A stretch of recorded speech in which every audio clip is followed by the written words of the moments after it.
Commodity inspection. When we're involved in international commodity trading, it is vital to have an independent third party who can inspect and certify the quantity and quality of the goods.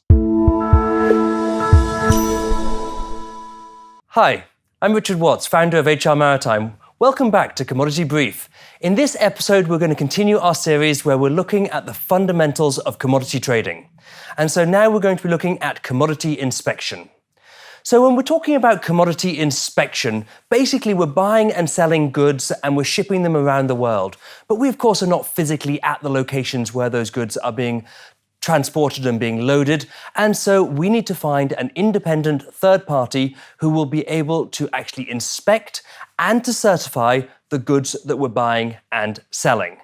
And so whenever we're looking at this, it's important, first of all, to start with the fact that when we're buying and selling goods, we're not there locally. We're not actually physically at the place. And so we need to have the documents. We're basically buying and selling. We're trading documents and we're trading them through a chain. And so we need to be able to demonstrate at one particular point in time the quality of those goods and also the quantity that we have loaded, either the number of bags or by weighing them.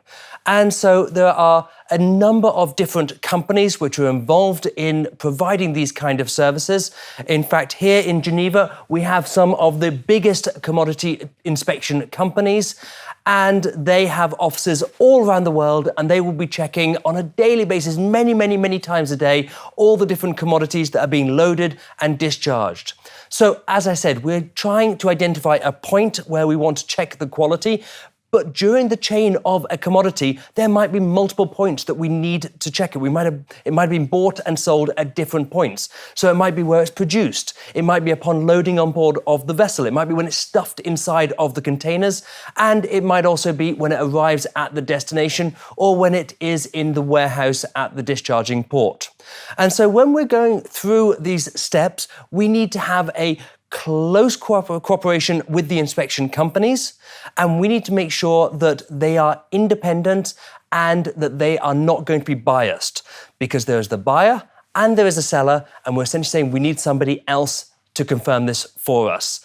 And so the way we do this is we start at the beginning, we contact them, we say, I need you to go and inspect the goods. We tell them exactly what we need to inspect. And so within our contract, our purchase and sale contract, we will have the specifications of the goods. We'll have outlined for rice, the moisture content, the number of damaged kernels, the number of yellow kernels, all of these different points. And so the inspection company will come up, they will take a sample of the goods, a representative sample, and so normally a composite sample. We might be shipping 50,000 tons of rice. And so then they will take a number of different samples, combine them, they will then take them to their laboratory and they will check all of the different specifications, whether that's rice, cement, oil, it can be any different type of commodity, and they all have their own specifications.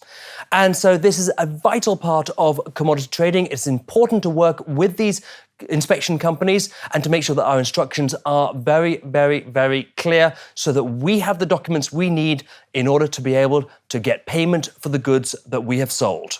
So that brings us to the end of looking at commodity inspection. There are a number of different areas we can look at, but we don't have time right now. Please come back and join us for more episodes with Commodity Brief, where we're looking at the fundamentals of trade. Thanks, and see you soon.